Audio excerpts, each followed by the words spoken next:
Oh, wait, shit! I think the developers forgot to add the name of the game to the title screen. Wait just a moment, please. Ah, there we go. Game over, yeah!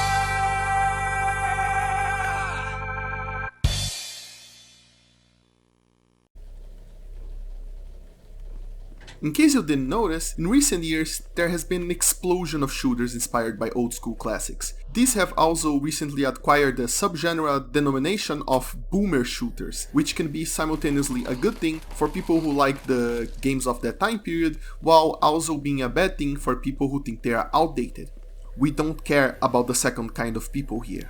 Now, I love boomer shooters, but my dirty little secret is that I never actually played the games that inspired them in the first place. I started my boomer shooter journey with Dusk, but even if you consider me a fake boomer shooter fan, is that even a thing? Well, even if you consider me that, I have to say that my love for this style of game is genuine, which is why I enjoy the HROT, I'm gonna pronounce that as HROT, demo that was released a few months ago, and why I felt absolutely fantastic about receiving a key for it from the dev. So yeah, thanks for the key, buddy. But what is HROT? Well, it is an old school shooter taking place in Czechoslovakia after an unspecified disaster in 1986 that unleashed a shitload of murderous, gas-masking wearing monsters out in the streets. A fact I quote directly from the Steam page description because the game doesn't give you any context about anything.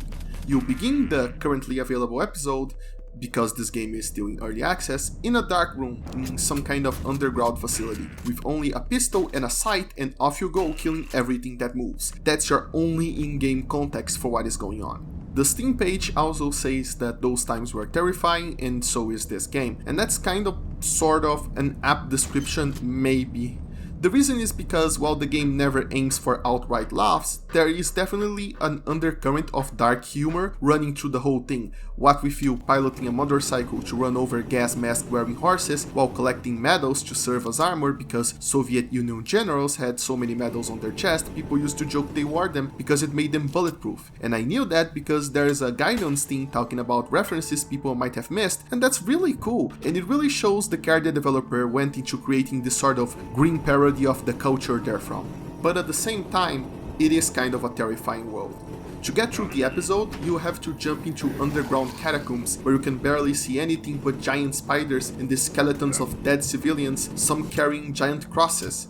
Another highlight is a claustrophobic journey dropping through vents and small bunker rooms in a level that started on street level, where I actually stopped and wondered if I was going the right way and if I would ever see the light of day again, because it just kept going lower and lower into a barely lit underground Soviet hellscape. So if that's the intention, then job well done. Now I never want to get anywhere near Slovakia for the rest of my life. Now, the trick the developer applied to make all of this work is a simple one. Rather than try to ride the wave of whiplash between tones, which requires a lot of finesse, the laughs are rarely out loud, and the spooky parts are very doable since you are a one-man army after all. This is a boomer shooter. So every single piece feels like it belongs. There's not a single point in which the atmosphere is broken or where the level quality drops sharply. The entire experience is consistent, and I'm glad to tell, very good. Despite the brown and more brown that dominates the experience, each level still feels unique and carries through the intention of what real-life locations they are meant to represent, while being fun to explore.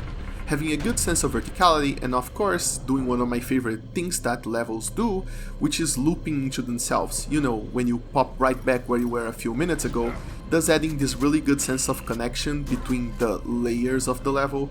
I like it when they do that.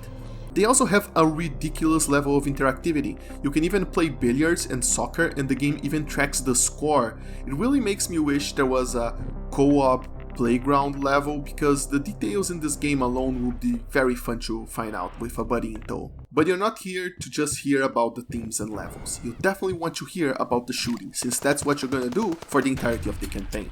Well, I'm pleased to say that the shooting is also pretty good, bringing a variety of tools that can get you out of any sticky situation. You get the standard weapons of boomer shooters, you know? You start with a sight and a pistol, but you can also get a shotgun and a machine gun and a rocket launcher and another pistol that kind of makes it for a double pistol that is like a slightly slower but more accurate machine gun, you know? And then you also get a cannon shotgun, followed by a lightning rifle. So you know, all of the usual options are covered here. The guns also feel very good to use in terms of damage, but unfortunately not in terms of sound design. In fact, the entire sound design department of the game feels very weak. Nothing sounds like the hits they cause, both enemy-wise and player-wise. And if I had to point out one glaring flaw about this game, well, this is it.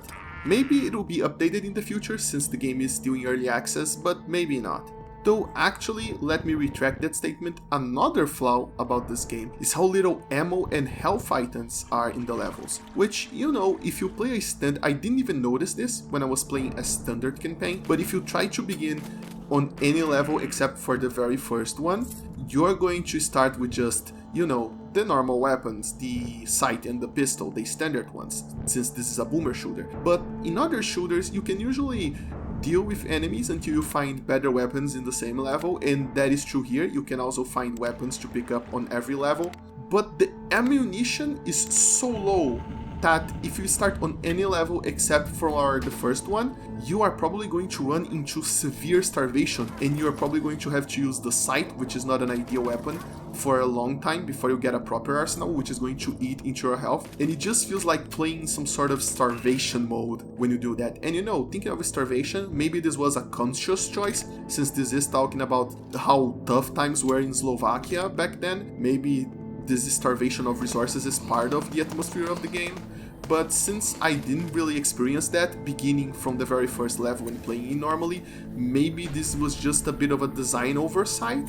I don't know, maybe not, but I still think there is too little ammo and health items in the levels to really bring a normal experience. You can finish the game, of course, but it's going to be extra tough if you try to start a playthrough after the first level. But going back to talking about the enemy side, another thing that this game has going for it is that there is a large variety of enemies to keep things spicy. You get pistol guys before you're thrown right off the deep end with heavy grenade soldiers who cause a lot of damage but thankfully are pretty easy to dodge, and then shotgun hazmats and teleporting machine gunners, and then, well, things get pretty wild. But I'll let the back end of the enemy catalog to be a surprise for you if you decide to pick up this game. It's not fun to spoil the entire thing after all, especially since episode 1 is composed solely out of 8 levels, each taking about 10 minutes each, so it won't take long for you to get to the spicy stuff the game throws at you later on. So look, the bottom line is, HROT isn't revolutionary, nor does it have a particularly unique gimmick, but it is a fun little good time. It's very well made and brings a unique green atmosphere and thematic to the table that I found worth the time I invested in it, and which I will be back into for the later 2 episodes